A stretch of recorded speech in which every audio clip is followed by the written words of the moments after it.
Bishut Mereve Rabotai, Bishut Frère Peña, Bishut la plupart des gens ici présents, qui sont des anciens de Lyon, des Yeshiva de Lyon, et Baruch Hashem que vous êtes Kovea Etim la Torah, c'est très bien que même en Israël, vous êtes Kovea Etim la Torah, c'est qu'il faut savoir une chose, que du Davka, lorsqu'on est en Israël, toujours le problème en Israël, c'est ceux qui étaient religieux en France, ils tombent en Israël parce que en France, on fait attention. En France, on n'est pas chez nous. Alors on fait attention pour être toujours, même en dehors de la maison, on fait attention de rester des bons juifs. Ici en Israël, il s'arrête très fort, toujours c'était comme ça. Il s'arrête très fort en Israël parce qu'on est chez nous et tout le monde est juif. Alors malheureusement, il y a beaucoup d'ashpa, beaucoup d'influence. Et malheureusement, le gouvernement aussi n'est pas religieux.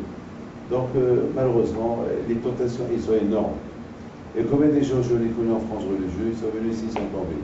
Et combien de gens que je l'ai connus en France qui n'étaient pas religieux, je suis venu ici, je les ai trouvés des gens religieux. Ça veut dire que le travail, c'est un grand travail qu'il faut faire sur soi. Baruch Hashem, aujourd'hui, c'est la première semaine de l'année. Parce qu'on vient de terminer Shmini Hagat Seret, on vient de terminer les 4 grandes fêtes, Rosh Hashanah, Kippour, Sukkot, Shmini Hagat Seret, qu'on était devant à Kadosh Baruch Hu. Quand même, on est resté presque 49 jours, 50 jours avec lui, 50 jours de fête. À tel point que Kadosh Baruch Hu, il a un peu de peine de se séparer de nous. Parce que Hachem, il nous dit, je vous en prie, restez encore avec moi un jour. Et c'est un jour c'est des fêtes de joie. Et c'est pas des jours, c'est lorsque la Torah dit la joie, c'est pas avec la joie, stable la joie, c'est quoi la joie? En général, lorsqu'on dit le mot la joie, c'est quelqu'un qui gagne d'argent, quelqu'un qui marie sa fille, quelqu'un qui marie son fils, quelqu'un qui gagne au loto. Et la joie qu'il achète une nouvelle voiture, qu'il voit souriant, très belle voiture. Mais lorsque la Torah te dit Zmas Mahateno, le temps. Les maîtres, c'est la Torah qui dit le temps, c'est-à-dire c'est un laps de temps de joie. Et ce Zmas Mahateno, c'est quoi la simha que nous avons? C'est Sukkot et Shmini Hagat Seret. La joie d'être avec Akadosh Baruch Hu, et la joie de danser avec la Torah. Alors cette Torah, elle voit qu'on danse avec elle. Maintenant, Simchat Torah, la Torah, elle est contente. La Torah elle-même, elle est contente que voilà, que si toute l'année on a gardé le Echal, ben voilà, une fois dans l'année, on apprend. On danse avec. J'ai écouté de ma fille une belle image, une très belle image de c'est quoi Simchat Torah. Elle m'a dit, on parle de Simchat Torah à table, elle me dit, dis-moi papa, comment on peut distinguer un Hatan parmi la foule? Tout le monde est habillé en smoking. La Kala, on la reconnaît, parce que c'est la seule qu'elle est habillée en blanc. C'est la seule qu'elle a un bouquet de fleurs dans les mains, un bouquet de fleurs blanc. Et c'est la seule qu'elle a des petites filles qui l'accompagnent. Et le Hatan, il est habillé en smoking. D'ailleurs, c'est la vérité. Beaucoup de fois, je vais à un mariage, je connais le côté de la Kala, mais je ne connais pas le côté du Hatan. Et là, je vois des beaux gosses tous en smoking sur la Chopa, et je demande c'est que le Hatan. Je ne sais pas ce que le Hatan. Je me dis, voilà, le Hatan, c'est lui. Ah, maintenant, même tout celui qui est dans cette salle, de loin, il va voir. Il va voir, la Kala, il la voit, mais le Hatan, il ne sait pas qui. Mais même celui qui est assis loin, comment il va reconnaître le Hatan? Eh bien, lorsqu'il va sortir avec sa femme à la fin. Surtout en Argentine, le Hatan il prend la main de la Kala, il sera avec elle. Même les religieux. Même les religieux, c'est pas que. Même les religieux.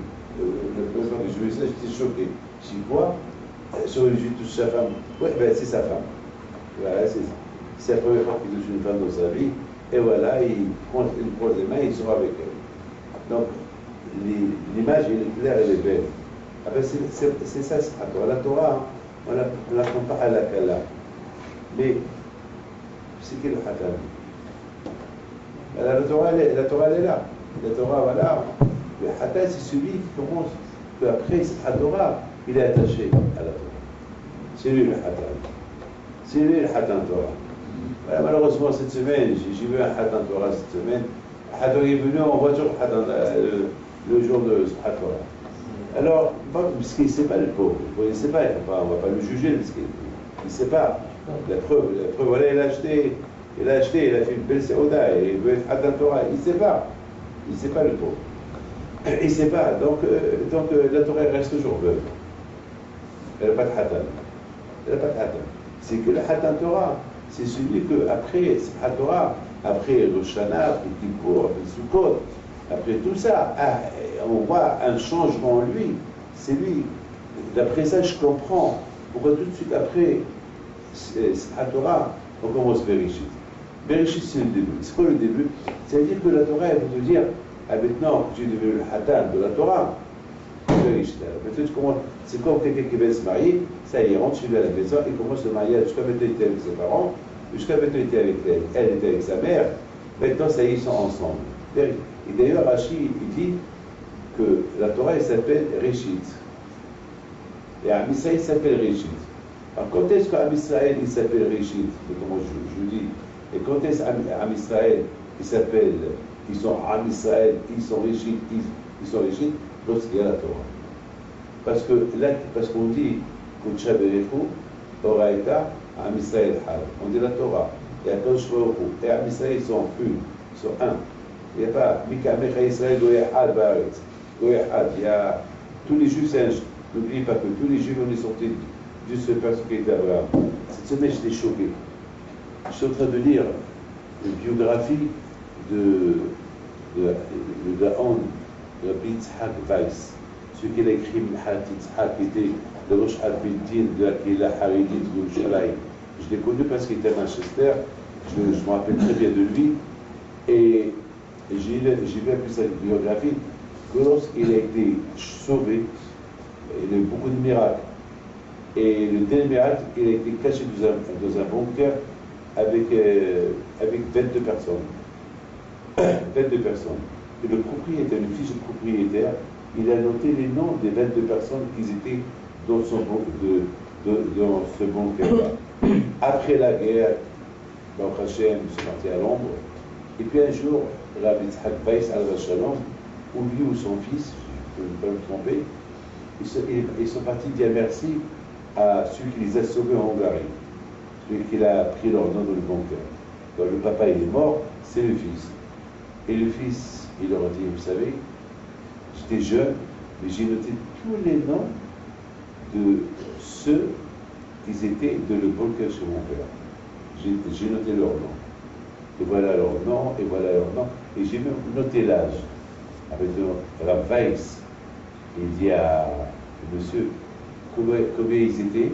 C'était ma famille, combien ils étaient? Eh bien, ils étaient 22. Et je vous sais maintenant combien ils sont maintenant. Ils sont 1250. 2250. Imaginez-vous 2250. Non, oui, 2250. Ouvrez un peu là. On l'a bloqué. On l'a bloqué, le blocage. 2250. Imaginez-vous si Maximo Hitler aurait pas tué les 6 millions de juifs. De 20 personnes, ils sont sortis 2250. Hein? Imaginez-vous. Maximo Hitler n'aurait pas tué les 6 millions de juifs. Avec les Hassidim, les Sfardim qui font beaucoup des enfants. Comment on aurait été aujourd'hui? 70 millions, 80 millions, 100 millions de juifs. Là, pour vous dire, accompagné de la bouteille, cette paracha-là, il s'appelle tout de suite après, c'est à Torah, il y a Bereshit. Et c'est quoi Bereshit? Bereshit, c'est Torah. Bereshit, c'est Am Israël. Bereshit, c'est Torah. Un couple qui se marie, ils commencent leur vie.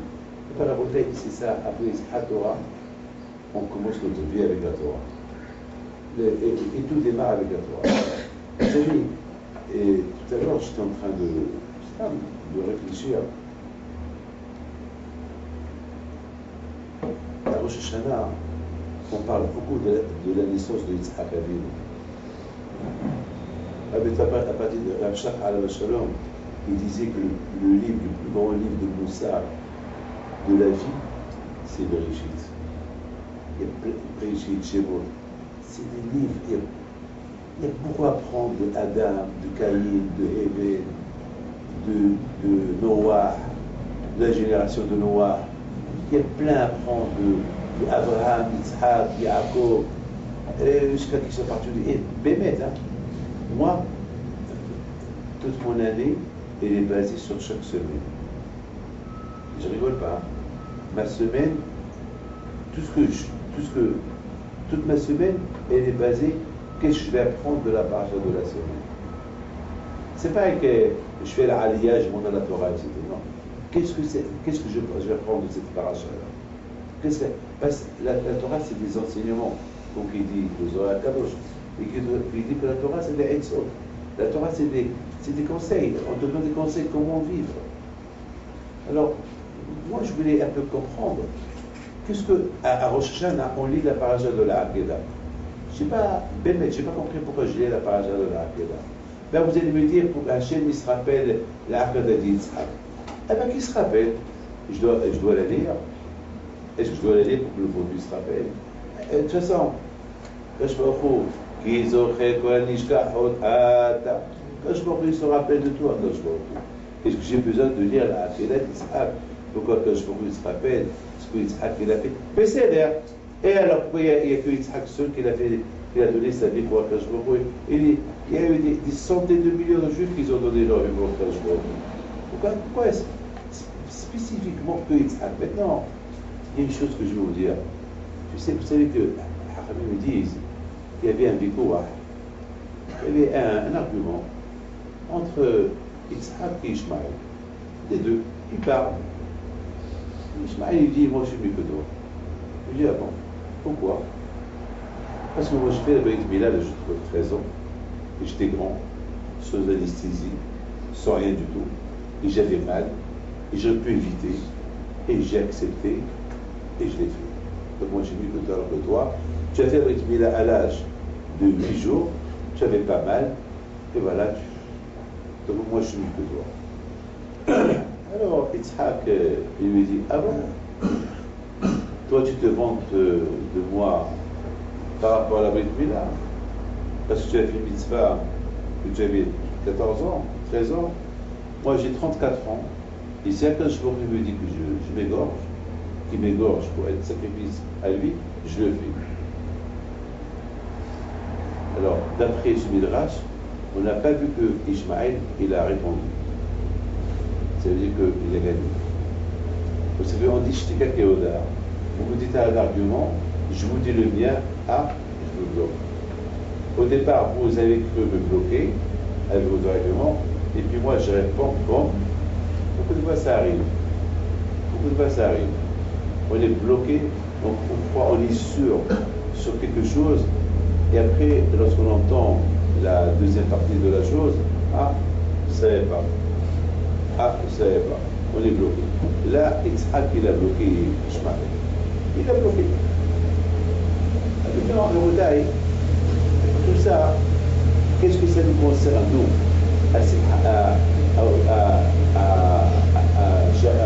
au Shoshana? On parle de la naissance de Yitzhak, on nous parle de ses arguments, et on nous parle de comment ça s'appelle, le sacrifice de Yitzhak. Qu'est-ce que ça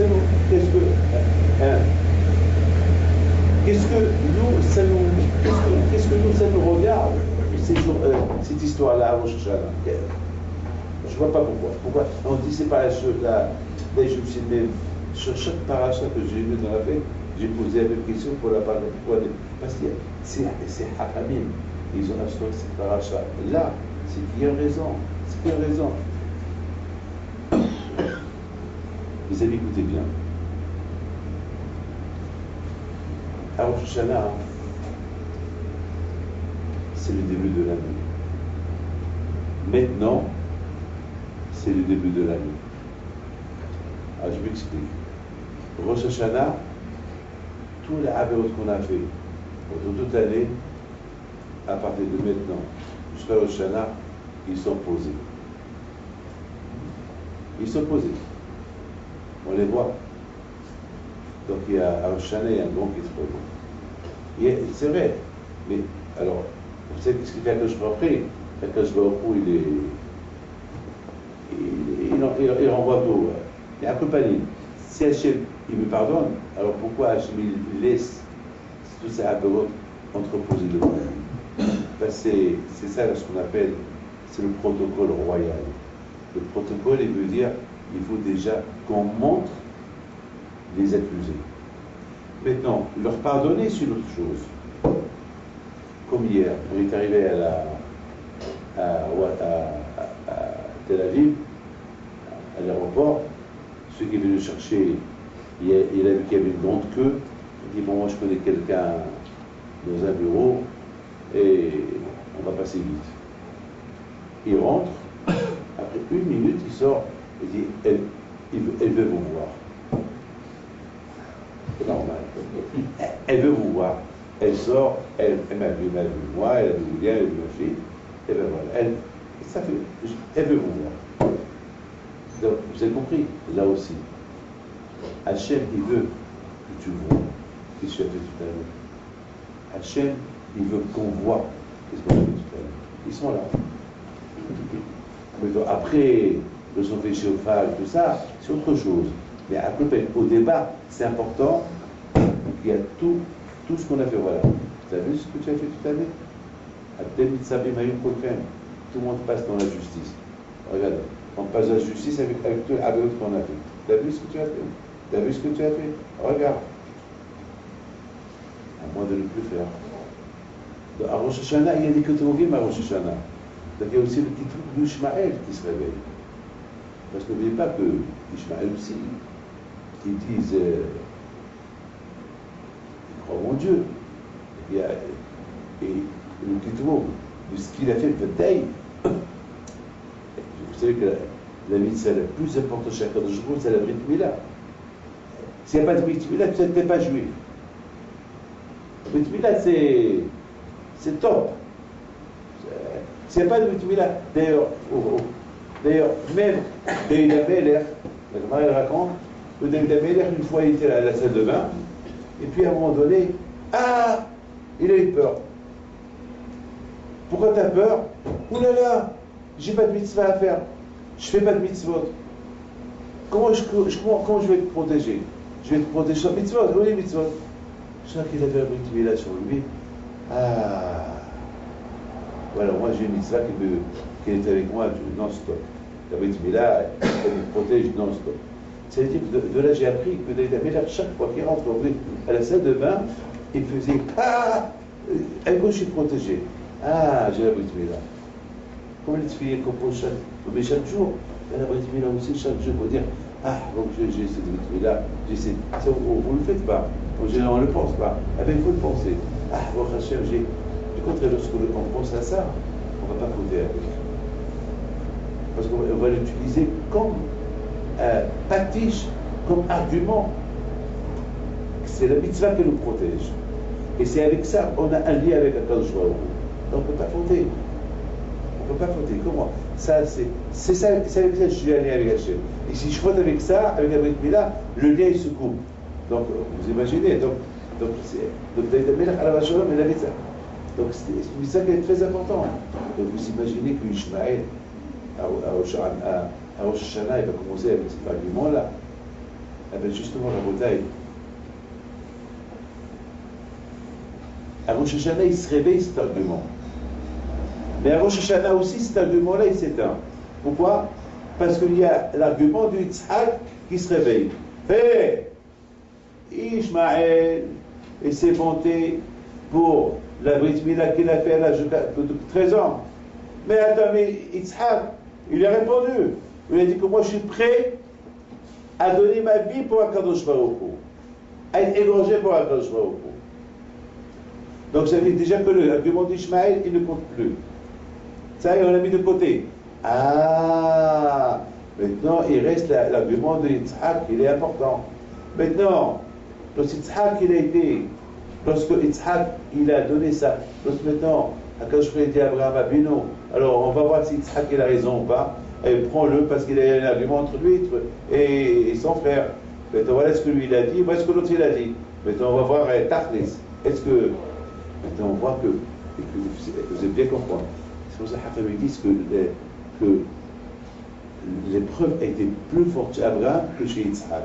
Mais le contraire, si vous réfléchissez un peu, qui a fait le rythme là, Abraham ou Yitzhak? C'est Yitzhak. Donc, c'est qui était dans l'épreuve le plus? C'est Yitzhak le pauvre. Ah, pourquoi on dit ça à Abraham? Pourquoi on dit ça à Abraham? On dit ça à Abraham. C'est pourquoi? Parce que Yitzhak a vu à la Shalom, l'épreuve donc on dit, parce que pour Yitzhak, il n'y avait pas d'épreuve. Vous savez pourquoi? Déjà, il était prêt depuis le départ. Quand depuis le départ, déjà, il a dit à Ishmaël, je suis prêt à donner ma tête pour Akadosh Baruch. Yitzhak était déjà prêt. Mais le choc était chez Abraham. Que, d'un seul coup, quand je lui ai dit, pour Yitzhak, tous les gorges. Donc, l'épreuve était plus pour Abraham que pour Yitzhak. Parce que pour Yitzhak, il était déjà prêt.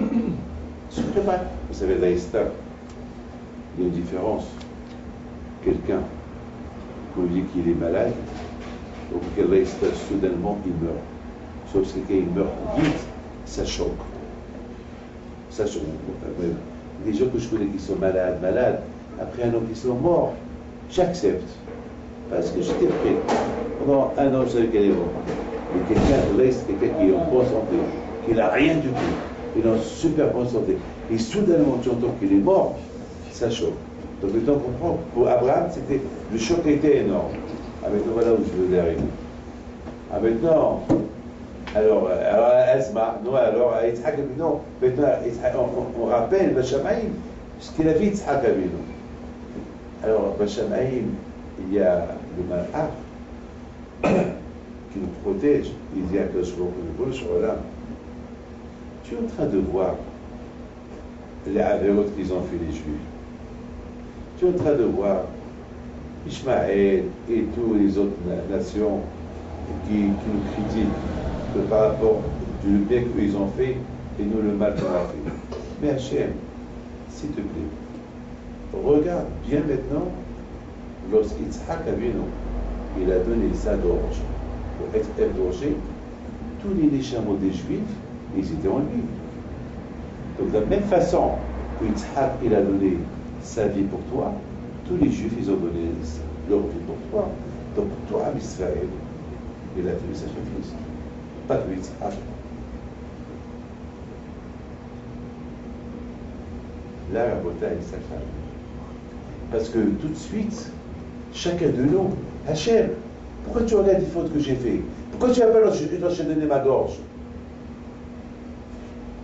Et c'est, entre-temps, voilà, pourquoi tu ne vas pas tuer? Si je t'aurais tué, ben j'aurais pas fait Averot. Si j'aurais été égorgé avec Yitzhak, ben j'aurais pas fait des Averot. Donc pourquoi, après, tu me les suivants et tu vas porter les Tzahara? Hachem, je suis désolé. Vous avez compris? Et c'est ça, c'est la raison pourquoi la bataille. Parce que c'est pour ça la bataille, chacun, à Rosh Hashanah, on rappelle, on lit la paracha de Yitzhak, et on rappelle tout ce que Yitzhak avait nous l'a fait, parce que Yitzhak nous l'a fait nous aussi. On a fait, c'est ce qu'on dit, Alecha Oraglo Golayom. Parce qu'on aussi, on a passé ces moments-là, on les a passés.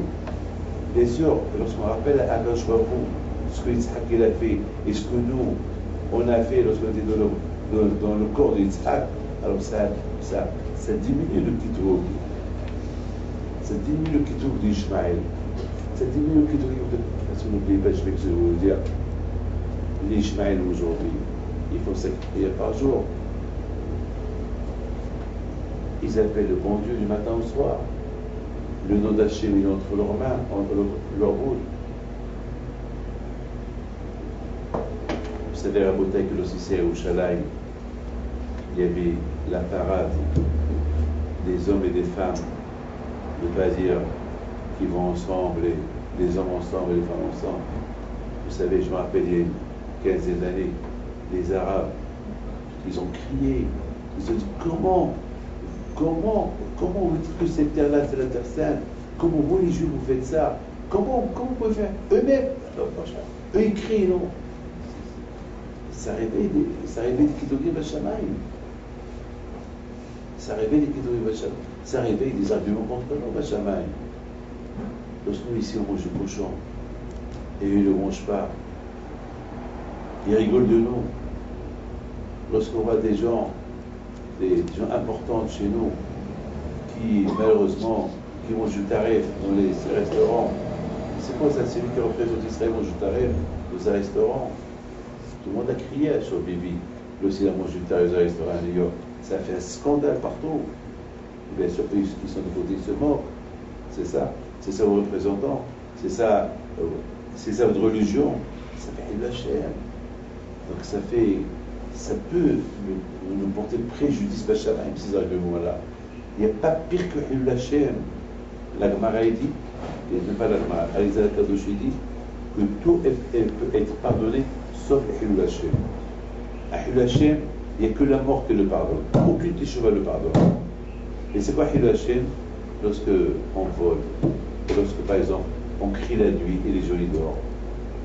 Ce juif-là écrit, on crache dans la rue comme ça, ou bien on fait des choses pas bien qui peut atteindre le Kiddush Hashem. Ça peut faire Hilul Hashem.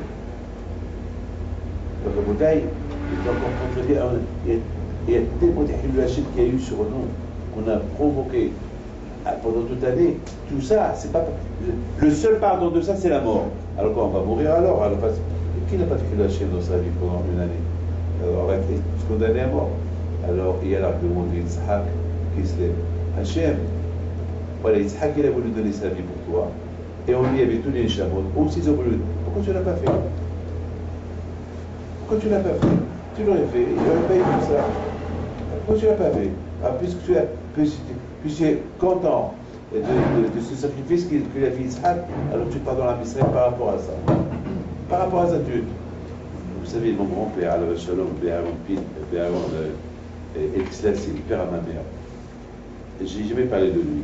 Il est mort très jeune, très jeune. Et lui, il est mort avec le chagrin que les nazis, parce que vous savez qu'au Maroc, les nazis sont rentrés au Maroc, ils ont volé, ils sont partis à Marrakech, ils ont volé tout. Il était millionnaire, mon grand-père, Béharon Exlel. Ils ont même mis le numéro de maintenant, ça fait un an, que ma mère commence à recevoir des dommages et intérêts de la guerre. C'est-à-dire ils ont donné à ma mère rescapé de la Shoah. Bébé, c'est à son âge, 80 ans, ils ont donné. Parce qu'ils ont récupéré des papiers sur son père Béharon qui ont tout pris. Et à cause de ça, le premier d'une crise cardiaque, il est mort, très jeune. Et il est bénissant que ma mère nous raconte que Béharon, mon grand-père, était un combat à Hesed. Une fois, il a acheté à sa femme une très belle robe. Et voilà, il voulait rentrer à la maison, et il voit une femme qui pleure. Il dit, qu'est-ce qu'il y a, ma fille? Elle dit, demain, c'est le mariage de ma fille, et ma fille, elle n'a pas de robe. Elle n'a pas de robe, elle n'a rien. Bon, à l'époque, ils ne mettaient pas du blanc de robe. Elle n'a pas de robe. Elle dit, viens avec moi.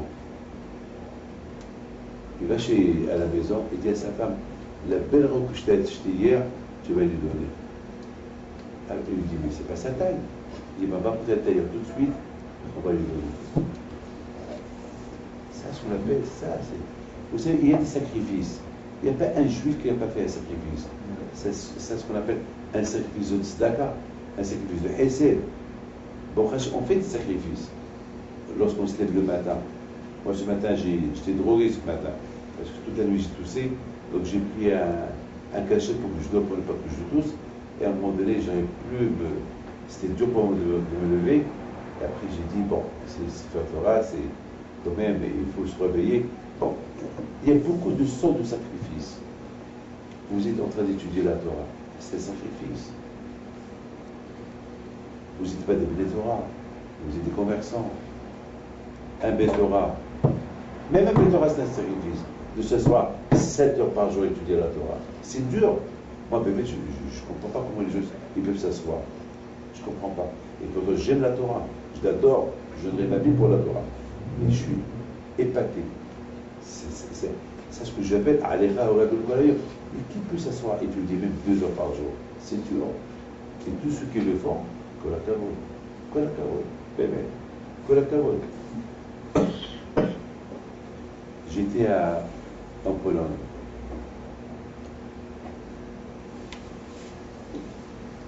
Et là-bas, si vous voyez ce qu'ils ont fait les Allemands, Auschwitz, si vous voyez Auschwitz, vous voyez à Lublin, si vous allez à Budapest, en Hongrie, qu'est-ce qu'ils ont fait aux Juifs? Quel salaud, quel sale!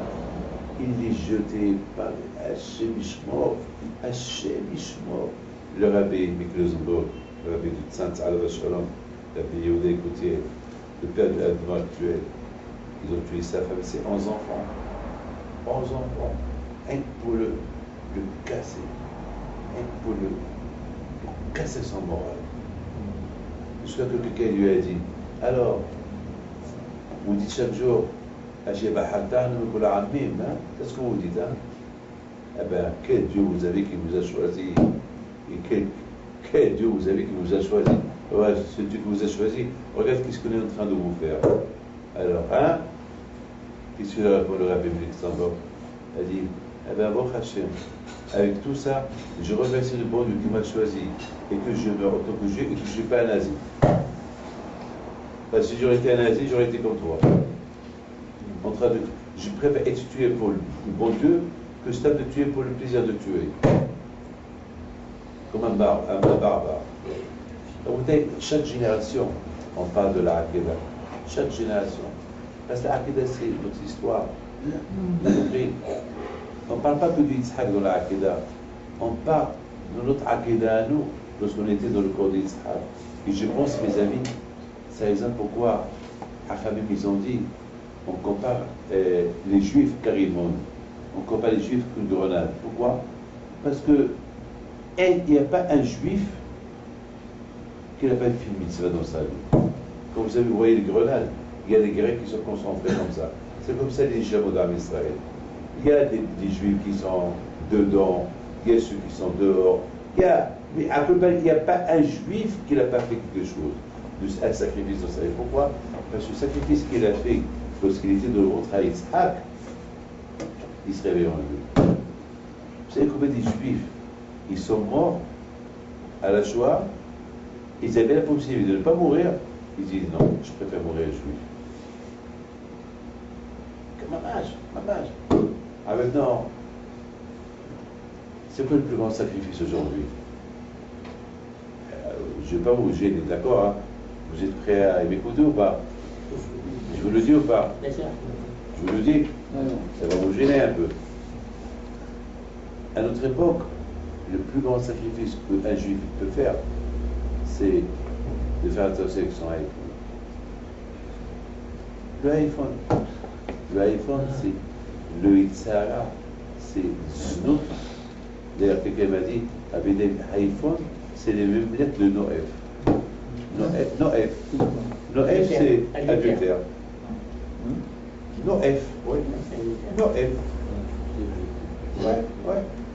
Parce que là-bas, malheureusement, vous savez que lorsque j'ai passé une Pessah quelque part en France, il y a un juif qui m'a dit, il pleurait. C'est-à-dire avec David, les gens pleurent, ceux qui ont inventé l'iPhone. Je dis pourquoi? Il m'a dit, j'ai trouvé mon fils qui a 6 ans en train de voir un truc très sale. J'ai dit, mais comment? Il dit, à l'école, ils apprennent tout. À l'école, c'est dans le code. Moi, je donne un parent d'honneur. J'ai mes téléphones classiques. Je ne les connais pas, il y a là-bas quelques trucs que tu peux faire. Je ne connais même pas les... Alors, une fois, j'ai dit à Franck Vessoussan, je lui dis, je parlais de mon téléphone. Il m'a dit, Rabbi David, non, vous trompez. Votre téléphone à vous, c'est vrai, il est vide, mais vous pouvez avoir une applique de ce que vous voulez. Je dis, ben, je ne veux pas. Ben, justement, je ne veux pas. Parce qu'il y a des téléphones, il y a tous les appliques déjà, on te le voit avec tous les appliques. Il y a des téléphones parce qu'il y a Internet, alors il y a tout déjà, automatiquement. Il y a des téléphones qu'il y a des appliques, mais il faut appliquer. Je dis, ah bon? Et si je veux par exemple le Figaro, les informations parce que moi, je veux savoir que c'est dans le monde, ben, je dis, ben oui, je te fais.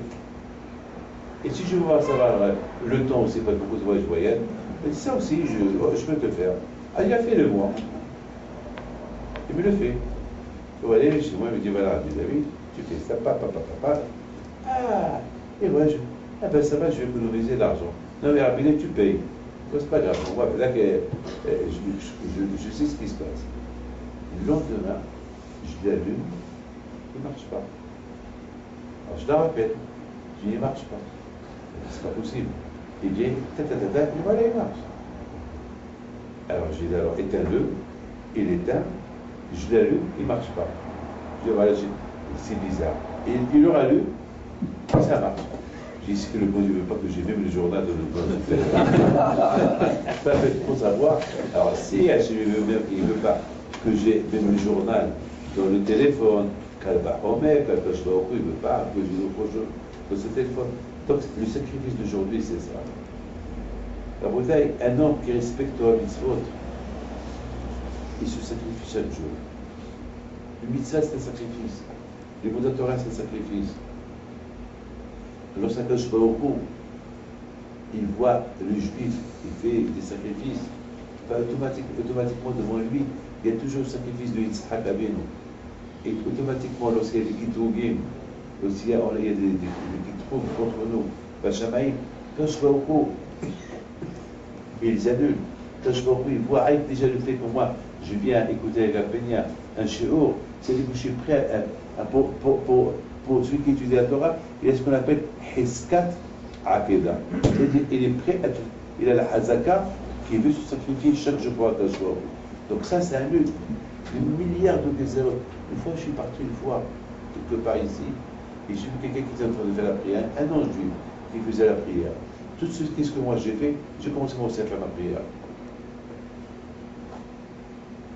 Tout de suite, j'ai commencé à faire ma prière. Alors, il y a celui qui était dedans me dit, mais pourquoi tu attends pas ce que toi? Je dis non. Et lui, il est en train de prier. Moi aussi, je vais montrer au bon Dieu, moi aussi, je prie. Et c'est pas que lui seul qui sait prier. Moi aussi, je veux prier. Mes amis, je termine. Kadosh Baruch Hu, Arosh Shana, Yoshev Akisedi, il est assis sur le trône du jugement. Après de là-bas, il se lève, il s'assoit sur le trône de Rahamim. Alors toi, Kadosh Baruch Hu, pourquoi tu te assois là et après? Ah, depuis des bases, il doit donner le Kisei Rahamim. Pourquoi tu comptes? Non, c'est important pour vous, pour nous de savoir que si Hachem, le fait que Hachem, il s'assoit sur le Kisei, c'est parce qu'on mérite l'extérieur. C'est parce qu'il y a tous ces avérotes qu'on a fait. Il y a tous ces qui sont de l'autre côté. Tous ceux-là qui essaient de nous enfoncer. Il y a tous ces avérotes. C'est comment on appelle, c'est pas logique. Il voit tous les avérotes qu'on a fait. Et lui, il se lève, il va sur le Kisei Rahamim, sur le trône de miséricorde. Non, c'est important pour nous de savoir, on ne mérite pas cette miséricorde. Bien que par rapport à l'ancienneté, Yitzhak Avinu, il a fait le sacrifice, et nous, on était dedans lui. Et le fait qu'Yitzhak, il a donné sa gorge pour être sacrifié, c'est que nous tous, on a donné notre gorge pour être sacrifié. Donc ça, c'est ce qu'Akash Baruch Hu voit. Il voit ça, et tout de suite, Akash Baruch Hu, il se lève de là-bas, il va. Il pousse Akash Baruch Hu se lever de Kisei Rahamim, et il s'est dit, il se sort sur le Kisei Rahamim. Je vous ai mis à terminer avec une petite histoire que je vais vous raconter. C'est l'histoire de la semaine. Cette semaine, la semaine dernière, au Shana Rabbah, donc vous avez compris que cette parasha de Bereshit, c'est le début, c'est ça le début du Simchat Torah. Le début du Simchat Torah, on a chanté avec la Torah, et on a donné la Torah d'une main à l'autre, en mettant un nous maintenant de prouver que bébé, si on a chanté, c'est qu'on aime la Torah, oui ou pas?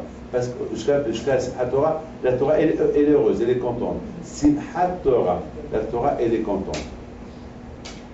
C'est pas nous, c'est la Torah. C'est la Simchat de la Torah. Ouais, mais le Kala, le Hatta le Kala, ils sont contents. Il faut qu'eux, ils soient contents, il faut que nous aussi, soyons contents. Et comment ils vont être contents, Hatta le Kala, si nous, on n'est pas contents? Donc, nous, on va pour pour être misadé à Talikala. Alors le temps, moi et la Torah elle est contente, parce que le Hatta il est content, et Tachlis, pour qu'il soit vraiment, que le Hatta soit content et la Kala soit contente, il faut maintenant qu'il y a Torah, mais surtout qu'il y a vérifié. Alors nous mettons de montrer à Hachem de ce qu'on est capable de faire. C'est ça la bataille. C'est ça la bataille le Kesher de Sukkot, Simchat Torah, Rashi Tevot, chasse. Sukkot c'est sa mère, et Simchat Torah c'est un Shin, chasse. C'est ça la signe. Et surtout que vous tenez la lettre, Simchat, il y a un Tav, une lettre, et Shmini, il y a un Yud. Yud et Tav, c'est Gematria Kadosh. Kadosh. Kadosh, ça veut dire celui qui veut, ça veut dire celui qui veut être égalité, celui qui veut sanctifier son corps, c'est qu'avec la Torah. Donc, on peut commencer Bereshit. Voilà, on attend. C'est ce que j'ai pensé ce matin. Sukkot. Alors, ici on dit Sukkot, Simchat, Sukkot, Shmini. Je ne vais pas rentrer dans les détails, j'ai fait du bien. Alors, je vous raconte l'histoire de la semaine. La semaine dernière, j'ai fait la dracha de Hoshana à Paris. Je ne l'ai pas fait cette année à Sarcelles. Je l'ai fait à la Roquette. Symbolique, parce que cette année à la Roquette, il y a eu beaucoup des événements là-bas. Donc symboliquement, j'ai été la faire à la Roquette. Et bien là, il y avait un grand monde. Voilà, donc je venais d'arriver, on est rentré au bureau, il y avait là-bas Joël Nerli et tous les présidents de la communauté, les rabbinim étaient présents. Et voilà, il y a un qui s'appelle David Cohen, c'est le fils d'Amir Cohen. Il vient, il nous raconte, il faut rappeler David que je vous raconte une histoire. Il y a un miracle qui s'est passé ici, à Rosh Hashanah. Alors moi j'étais un peu pressé, je dis, il y a des gens qui nous attendent dehors. Non, rapidement, il faut que tu écoutes l'histoire. Parce que le couple, ils sont là. Et il ouvre la porte, il y avait le couple qui sont là. Voilà le miracle avec ce couple-là. C'est quoi l'histoire? L'histoire, c'est que il y avait la femme qui était gravement malade, gravement malade, de grave maladie, et le médecin ne lui a pas donné grand-chose à vivre. Et bon, à Rosh Hashanah, elle est venue pour écouter, peut-être pour la dernière fois, le chauffage. Elle s'est sentie pas bien, elle avait un malaise, et cette femme-là, la pauvre, n'était pas bien du tout. Donc ils ont appelé vite les médecins, et voilà, je suis David Cohen, ou David Cohen, ou un autre qui arrive, il n'est même pas au courant que cette femme est gravement malade. Elle dit, j'ai des bougies qu'on a pèlerinées chez Rabbi Bito, voilà, elle les allume, elle n'aura rien. Elle, lui, il ne sait pas qu'elle est condamnée, elle a la maladie. S'il savait, il n'avait pas dit, elle n'aura rien. Alors, elle est mouna la tmimout. Alors, ils ont pris les bougies, il est parti, il a apporté les bougies, puis il lui a laissé 2 dernières bougies qui me restent. Et ils ont été à Bito, tu vas voir, ils sont à Bito, tu vas voir. Donc, les gens se moquaient de lui. Qu'est-ce que cette bougie vont faire? Et après, le couple, ils ont pris les bougies. Je ne sais pas s'ils sont partis à l'hôpital ou ils sont partis à la maison. Ils ont allumé les bougies. Au général, on n'allume pas les bougies de Tzadikim à Rosh Hashanah. En général, mais l'autre, elle est tamée. C'est pour ça, dans la vie, ce qu'Akash Baruch Hu, il aime Akash Baruch Hu, des gens timides, des gens qui ont les mounards. Il y a beaucoup de gens qui connaissent tout le chasse par cœur. Tu ne vois même pas les Hachamim sur leur visage. Il n'y a même pas les Hachamim. Hachem, regardez, au Maroc, en Tunisie, en Algérie, il y avait des juifs qui s'habillaient comme Rabbi Pindo. Ils ne savaient même pas, ils ne comprenaient même pas la prière. Ils faisaient des miracles. Une fois, Hachem, il a vu qu'ils n'arrivaient pas de pluie. Hachem, il a demandé à un vagabond, un clochard, il dit, toi tu vas prier pour nous. Il dit, moi je connais les Aleph, je ne peux même pas écrire. Toi tu vas prier pour nous. Il que j'ai prié pour vous. Oui, toi, tu vas prier pour nous. Et toi, tu vas nous apporter la pluie. Alors, il se lève, tout le monde a commencé à rigoler. Et l'acheteur leur dit, vous rigolez? Ben, vous avez bien vu. Aucun de vous n'a réussi à apporter la pluie. Même moi, à octobre, je n'ai pas réussi à apporter la pluie. Vous allez voir ce monsieur-là. Monsieur, qu'est-ce qu'il fait? Il monte à le débat, il regarde tout le monde, et il leur dit, donne-moi ta dite. Et aujourd'hui, il n'y avait même pas de talit. Il regarde tout le monde, et tout le monde qui le regarde, il ne sait pas. Tout le monde a dit peut-être c'est un istar, peut-être c'est un kabbaliste inconnu. Et après, il a commencé à crier. Aleph, bête, Gimel, Dalet, Hé, va, jusqu'à qu'il est arrivé à tête. Les gens, ils avaient peur de rigoler, parce qu'ils avaient un octobre qui était concentré. Ils ne comprennent rien. Il m'a dit, bon, le Shawalam, tu sais que moi, je ne connais pas prier, je ne connais pas lire, je ne connais pas écrire. Mais toi, de ces Aleph, parce que je t'ai dit, compose une belle prière et mets-la sur ta tête. Il a terminé, la prière commence à tomber. La Hamana, les Bavaï. Bien sûr que l'étude de la Torah, c'est important. Mais c'est important aussi les Mouna et les Hatchamay. Les uns sur les autres, ça marche. Il faut les deux. La Torah, les Mouna, les Hatchamay. Qu'est-ce que la Torah dit? Machim sur Emhem Chakim, il est A. Pourquoi le Moshe Rabbeinu n'a pas dit Machim sur Emhem Chakim, il est Torah? Bien là, pourquoi il n'a pas dit ça? Pourquoi il n'a pas dit que... Non. Parce que celui qui n'a pas Hatchamay, il ne peut pas étudier la Torah. Celui qui a Hatchamay, il va étudier la Torah. Il va tout faire pour étudier la Torah. S'il ne peut pas, il ne peut pas. Mais il est Hatchamay. Mais celui qui étudie la Torah seule, il ne va pas l'emmener à Hatchamay. Sauf Bémet, s'il travaille sur soi. Il étudie la Torah, l'Ishma. Ça, il peut l'emmener à Hatchamay. Mais si la Torah n'est pas l'Ishma, c'est un problème. On dit Mitoch chez l'Ishma va l'Ishma. Mitoch. Attends, Mitoch. Alors, l'histoire se termine. Que ce monsieur-là, il a allumé les bougies à Rosh Hashanah. Et voilà, il s'est passé que le monsieur, entre Rosh Hashanah et Sukkot, commence à se sentir bien. Il commence à avoir l'appétit. Il commence à manger. Il a pris des couleurs. Sa femme, la famille, tout le monde a reconnu. Non, ils ont reconnu, il y a un changement.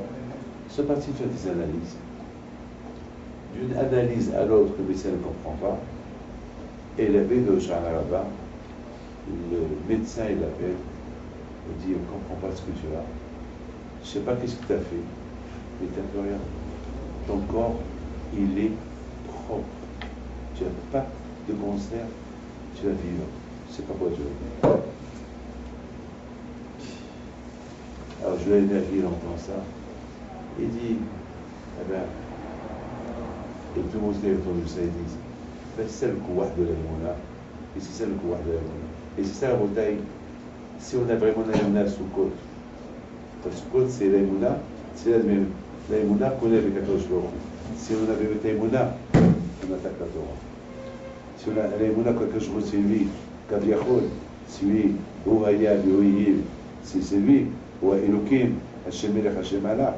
C'est beau tout ce qu'on a dit pendant tous ces 45 jours. Tous ces 49 jours, très beau, super. Arrêtons bien, comment tu fais Réchit? Comment ça étudier? Le Réchit, c'est la Torah. Le Réchit, c'est un Israël. C'est la Torah, elle commence.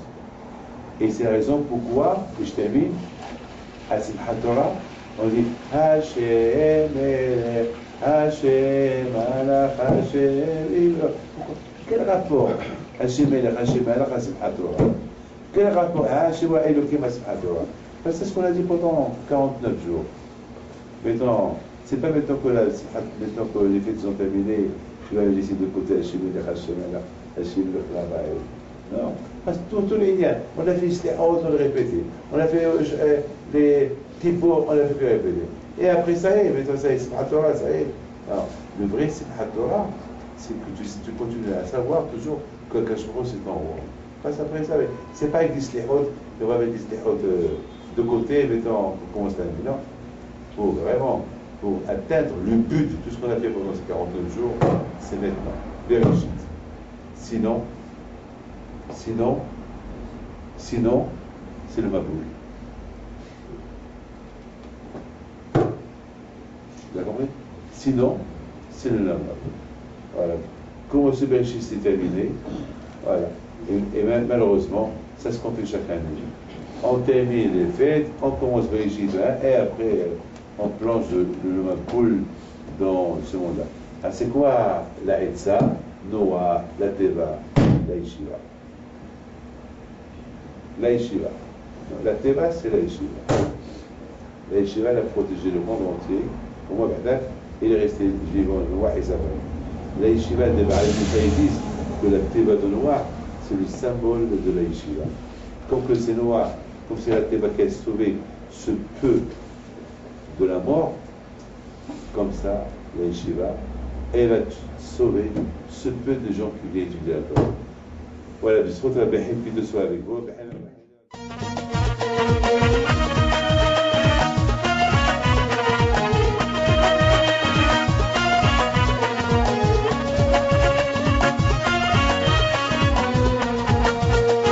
نضوي انا صغرتو على ربيع حي بنتو وقف لنا زين